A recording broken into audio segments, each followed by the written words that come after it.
Good afternoon. Can y'all hear me in the back of the room? If you can't hear me, raise your hand. My name is Will Nelson. Let me take just a minute to introduce myself. I'm from Columbia, practiced law in Columbia for a long period of time.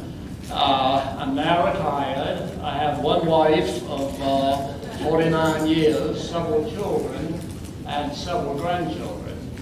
I've been looking forward to being down here. I appreciate who have invited me, George, Carol, so forth and so on. And I want to take about 30 minutes to go through some information about Nelson's Ferry and the connection and Nelson Ferry's position, role, so to speak, in the American Revolution. I'm largely going to talk about the years 1780 and 81 as far as the military part goes. But I do think it's important to, in order to get an overall picture, to have a broader picture of why Nelson's Ferry was there, where it was, what it looked like, why it was of any importance. As I'm sure a lot of y'all know, there were 5 major ferries across the Santee. Nelson's was the centermost one. But just being in the center doesn't necessarily mean you're that important. So let me get started by saying that last Saturday, whereas I'm from Columbia, but last Saturday I was in Saluda, North Carolina, my summer home. I happened to see Luther and Lorraine Wanamaker Saturday morning when I was having breakfast with my grandchildren. And in coming down from Saluda to Columbia and preparing for this, an idea, a thought came into mind, and so I'm going to start with this idea or thought. What I can do from here. I'm assuming most of y'all are familiar with Mill's Atlas. Robert Mills in 1825 took a lot of earlier surveys of South Carolina, the different counties, and compiled them into an atlas. This is from a reprint. This is what the first page of the atlas looked like. It has the original districts in South Carolina, not counties, but districts. I don't have a pointer, but let me do this.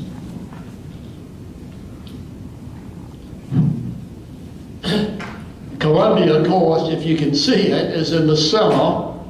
Watery River, the line to the right, Camden a little bit further up.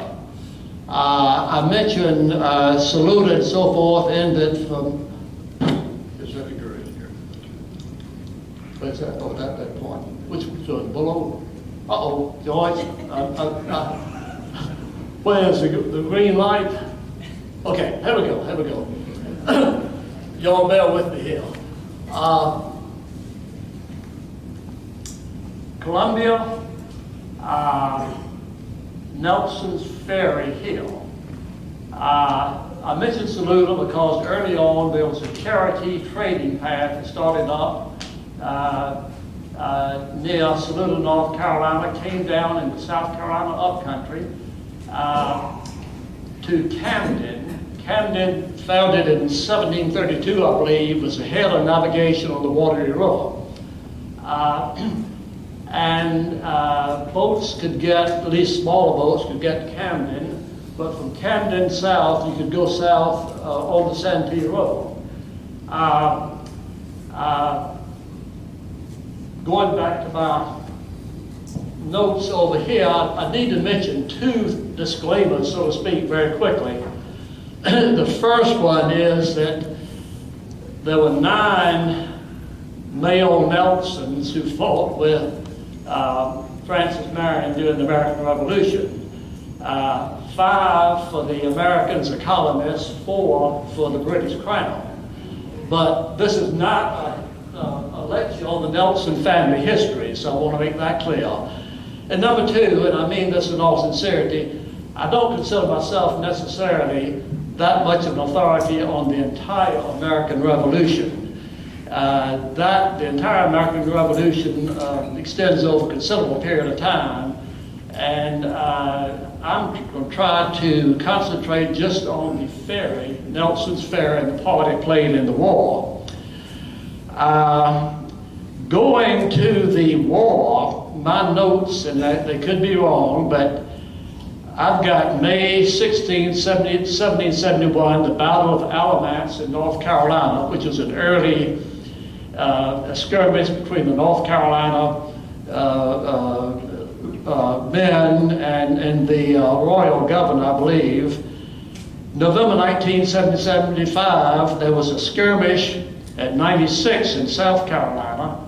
My information also is that in 1777 was the Battle of Saratoga, New York, and March 29, 1780, the siege of Charleston, South Carolina began, and May 12, 1780, Charleston surrendered to the British Crown forces. Now, maybe I'm a little bit off on some of these dates, but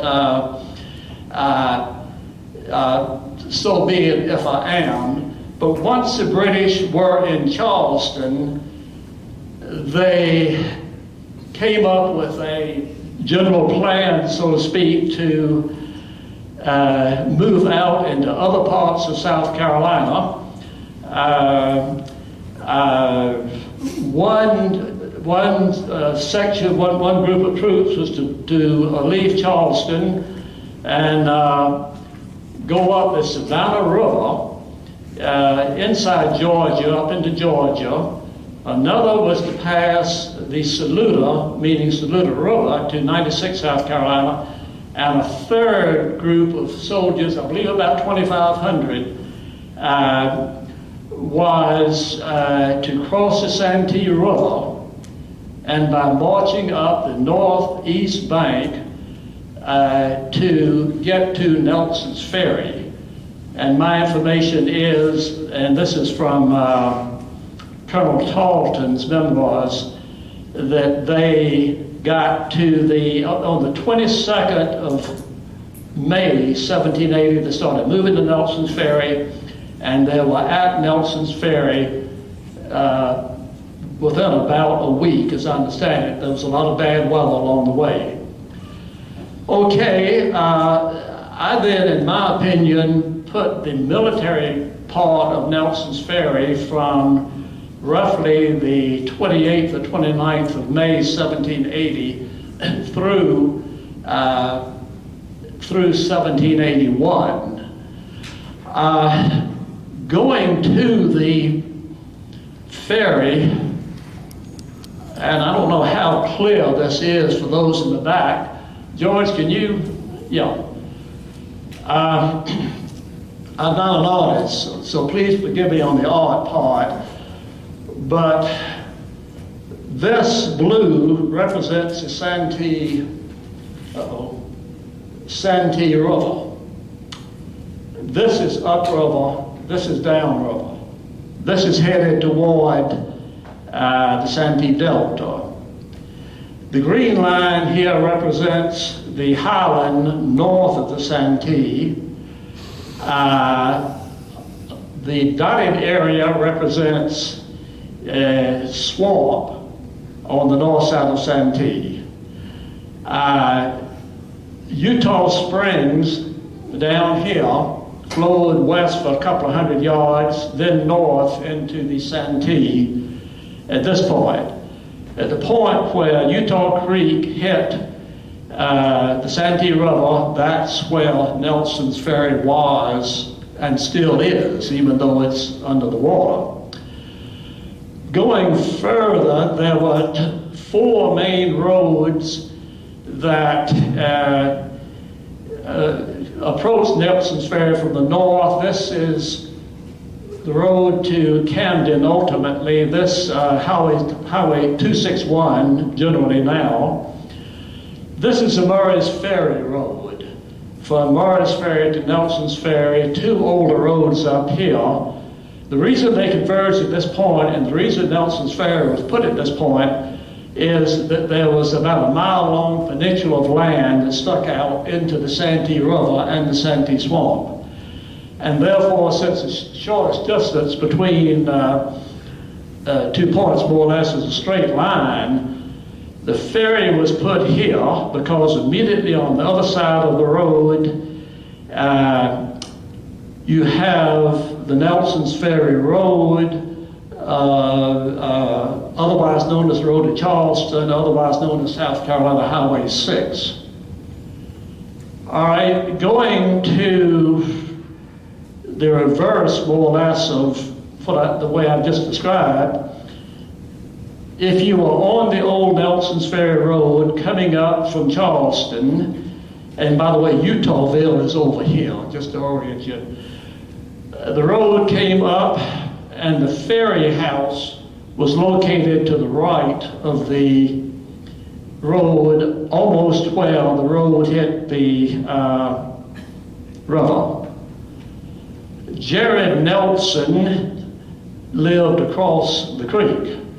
Jared was a married man. His wife's name was Ann. They had 3 boys and 2 girls.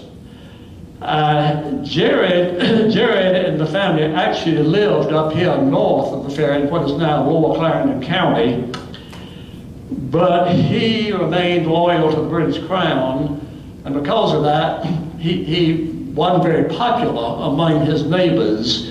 And after some period of time, Jared decided that the best thing for him to do and his wife was to leave their place up here, plantation north of the ferry, and move into his house down here at the ferry. This was a 2-story log structure, so I'm not trying to say it was any magnificent house. And it had the usual complements of stables, barns, whatever around it. From the ferry house to his house was roughly 300-400 feet, so we're talking about short distances. Things were rough, Jared up here where he lived, but when you got down here, things were not much better because the British, the Crown forces had come in, as I say, in May 1780. The first thing they did, one of the first things, was to build a redoubt, earthwork, whatever, across the peninsula. Obviously, to keep, if you're going to defend this area, to put an earthwork and a couple of cannon across was a logical way to do it. And this is Lord Cornwallis, also built a stockade around Jared's house. And then there was this dotted red line is just some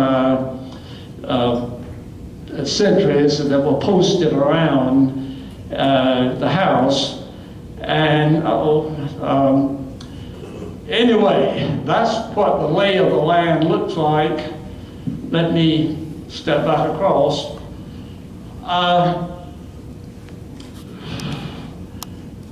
A central reason, well, we're going to start again. The general British effort was going to be to start in Charleston, move forward into South Carolina, then North Carolina, Virginia. This is what has been referred to as their Southern strategy. And once they went through this territory, they wanted to leave behind a loyalist militia to maintain or to control or secure the territory that they were able to retake. They also needed very much to maintain the supply route to Camden.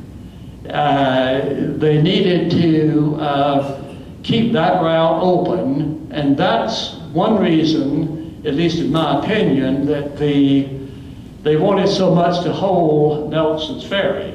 They needed to supply the soldiers, troops in the upper part of South Carolina. And without going into it, I know you know all of this, there were two battles at Camden, Battle of Hopkirk Hill, Battle of Camden itself. You had the Battle of Cowpens, Kings Mountain, so you had numerous engagements in the upper part of South Carolina. The British therefore needed to keep the supply route open. Okay, let's go to 1780, and all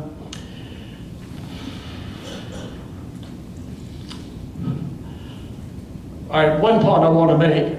In my opinion, there was no one great battle at Nelson's Ferry. Now, there might be those in the room who disagree with me. It was not a matter of 10,000 troops on one side, 10,000 troops on the other side, getting into this one-pitched battle. It was a choke point, a point where the point that the British needed to maintain in order to conduct operations in upper South Carolina. They had okay, going into the year 1780 now. General Gates was defeated by Cornwallis at Camden. I believe that the date of that was August 16, 1780. Of course, that's further up.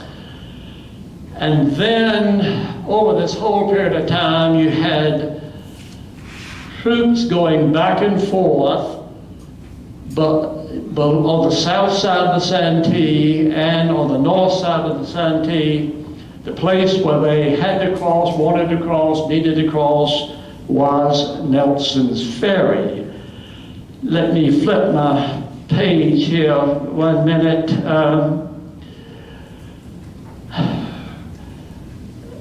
At one period of time, this was in 1780, Colonel Tarleton was ill in Charleston. I don't know what the problem was, but he and the Crown Forces undertook quite an effort to capture General Marion. And Tarleton was, as I say, in Charleston, ill. He took the road to Nelson's Ferry. This was in November of 1780. Nelson's Ferry was it was always held by the British. I know of no situation, no time when it was held by General Marion or the American forces. Now maybe it was, but the information I have here is that the British would go back and forth to Charleston by way of Nelson's Ferry. There were numerous, and let me pull up, there we go.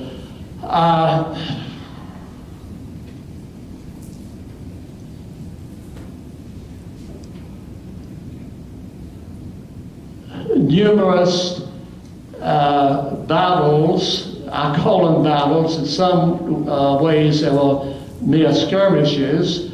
Waboo Swamp is over this way.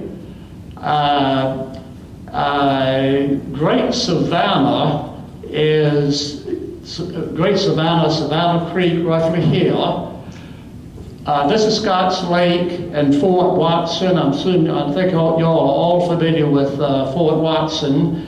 Further up the Great Road, the Kings Road here, there was a skirmish at Halfway Swamp, another skirmish at Singleton's Mills, and so you had a whole series of smaller battles. I'm not going to try to go into each one because it wouldn't serve a purpose, but a series of smaller skirmishes, largely conducted by Cornwallis or Tarleton on the British side, largely Francis Marion, Henry Lee on the southern side.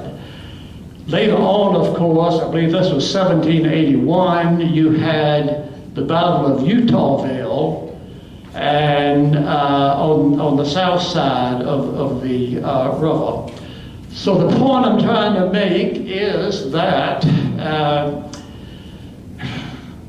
the British had to and did maintain control of the ferry during this entire roughly 18-month period in order that they could get troops back and forth to the north-south Santee, in order that they could get supplies up to Camden for the fighting in the upper part of the state, and in order that they could get to Charleston to resupply.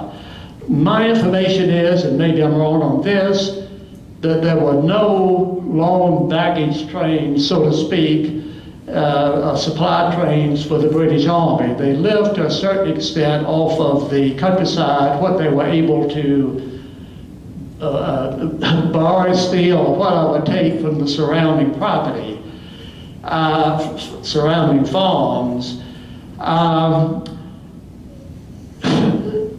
Jared Nelson ran the ferry for approximately 7 months. I don't have a beginning date, but it's generally, in my opinion at least, the last 7 months of 1780, roughly July through December 1780, and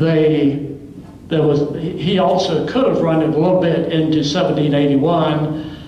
What happened in 1781 was that Jared Nelson, died of smallpox. And that put an end to Jared Nelson's operating Nelson's Ferry on behalf of the British Army. As I said earlier, five male Nelsons fought for Francis Marion. Why Jared and his 3 boys fought for the British, I've often wondered. I do not have an answer to that. I guess it's just part of the overall Civil War aspect of the American Revolution in South Carolina. One of Jared's boys was Ambrose. Ambrose initially fought for the Americans, and then apparently at some time when the Americans were having a rough time, a bad time, he switched sides and joined the British forces. Joshua Nelson, the youngest, was about 12 years old. He later joined the Cornwallis army in Camden and fought during the latter part of the war.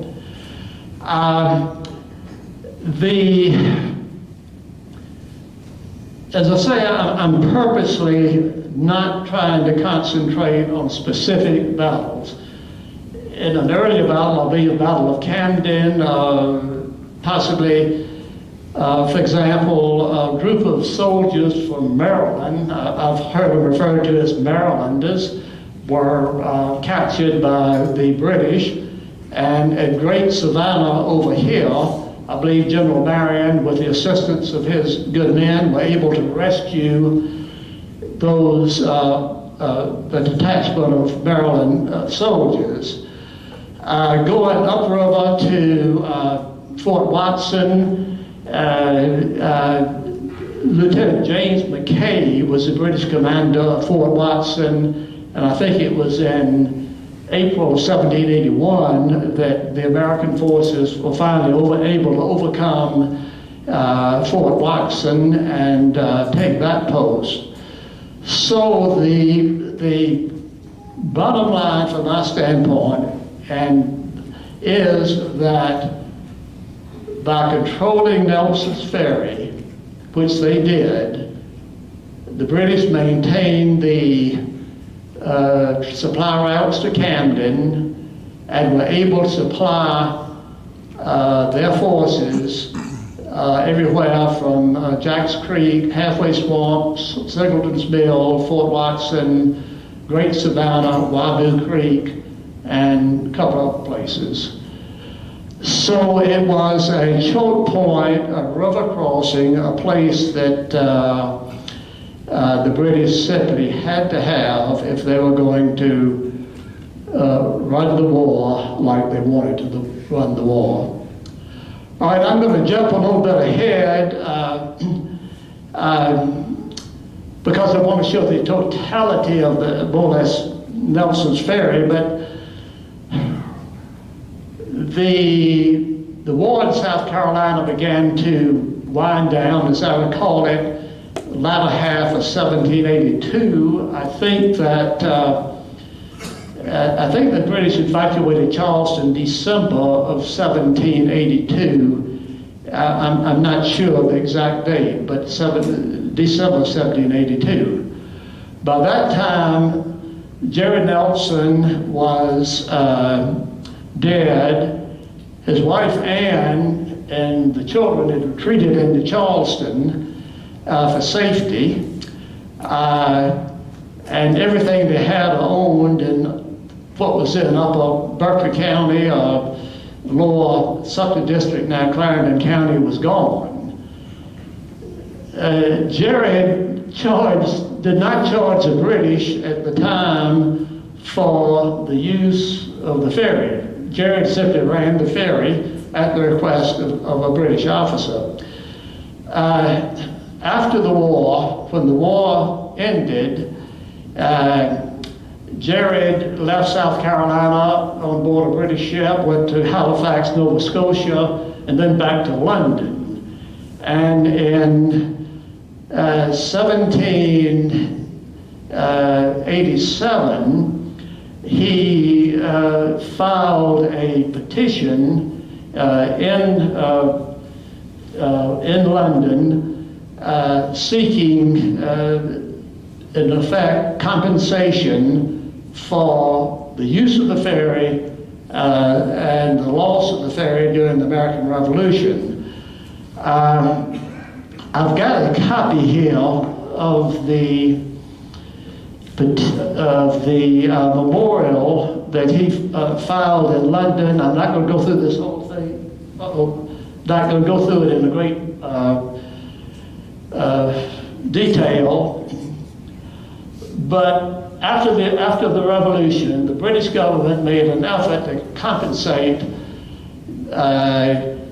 those people in South Carolina and elsewhere who had supported the British cause, but who had lost property as a result. So in order to sort of give hopefully a wide picture to this, Joshua Nelson filed a petition in London in 1787. I will not read the whole thing, it's somewhat lengthy.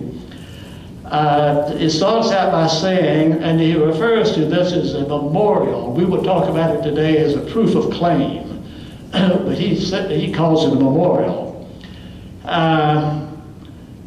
And the memorial of Joshua Nelson showeth, and here we go, that your memorialist father lived in the parish of St. John's in province of South Carolina and kept the ferry on the River Santee, well known by the name of Nelson's Ferry. The most important word there is well. It was well known.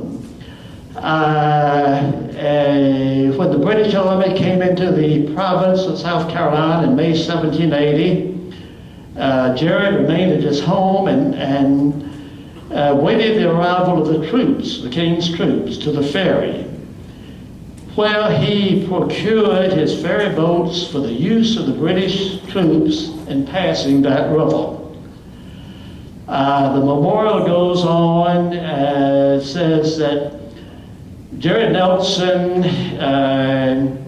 neither Jared nor his family received any pay or gratuity for the use of the ferry, and that they lost money and they lost property, and they were asking the British Parliament to reimburse them for their losses. So the question comes up, what were their losses? Again, I will not go into this in a great deal of detail, but 7 head of horses taken by the British for the use of the British Army, 11 head of cattle taken and killed for the use of the British Army, 25 head of hogs, 12 head of sheep. You go into this long list of things that he says the British commandeered, so to speak, from their property. 7 head of horses. It goes on and on. This document was not written by Jerry, but written by a British lawyer. You can tell by the wording. But the bottom line is that he asked for a grand total of 296 pounds sterling for the property losses that they had sustained at the time of during the running of the ferry. $1 amount or pound amount that was not put in was, he says he is not including in this figure the value of running the ferry and using the ferry for 7 months. And he says that this, whatever was to be given for that use of the ferry, was left to the consideration of the commission. How do I stand on time? Okay. I mean, you can close up anytime. Okay. I'm going to start on that now. But December 15, 1787, Anne Nelson, the wife, was back in London. She put in an affidavit.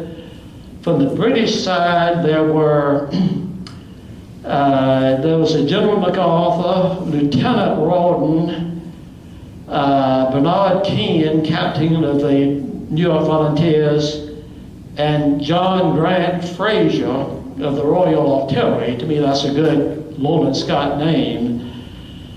The bottom line was that these British officers put in affidavits on behalf of Joshua. As I said, and his mother put in a supporting affidavit. And at some time, late 1787, the British Parliament voted 196 pounds sterling to pay the Nelson family for what they had lost during the American Revolution and for the use of the ferry. Going briefly, just want to run through some of these very quickly. Where's my pointer? Santee River, this is actually upside down, so I won't try. Here's Nelson's Ferry. This is north to south. This is a road to Charleston. Rappo Barony was one of the original baronies in South Carolina. This tract of land, Belvedere, another tract over here, Utah, both of these belonged to the Sickler family at one time. Utah Creek, Nelson's Ferry. Again, I apologize for this one being upside down. This is downriver on the Santee. The bottom highway map of Clarendon County, Nelson's Ferry, roughly here. As an aside, some years ago when the lake level was very, very low, I was able to go, a friend took me out to the ferry. The lake level was so low I could actually get out and walk around and picked up bricks and things from the ferry house. Utah Springs, there's a Lawson's Field book of the American Revolution. I'm sure you're familiar with it. This is Utah Springs, where the water started flowing.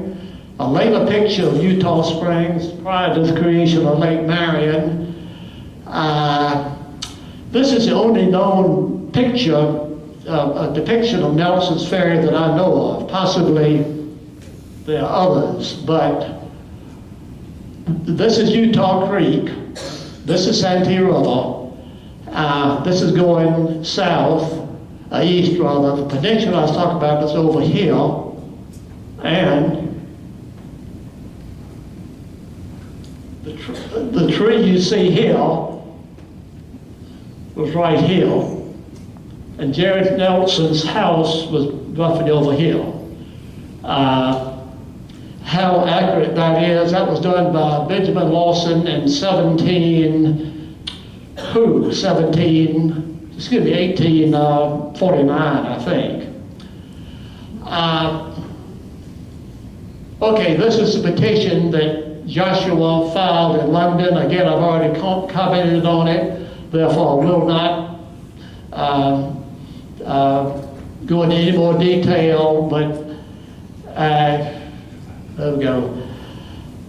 But this is what it looks like, and it's on file. And of course, Joshua was by no means the only one to file such a petition. I think there were thousands of them filed, but this is where he asked for 296 pounds sterling. Going back, I want to get back to the, and then I am going to wrap up here. Well, let's go forward, and let's try to go forward. Okay, now,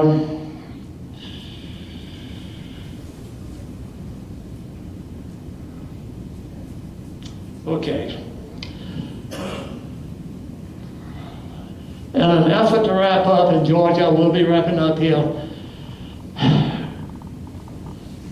I have always been of the opinion that the American Revolution was won and fought in South Carolina. Now, I'm well aware the Battle of Lexington, Saratoga, all places further north, and there were, of course, 13 colonies that became 13 free states.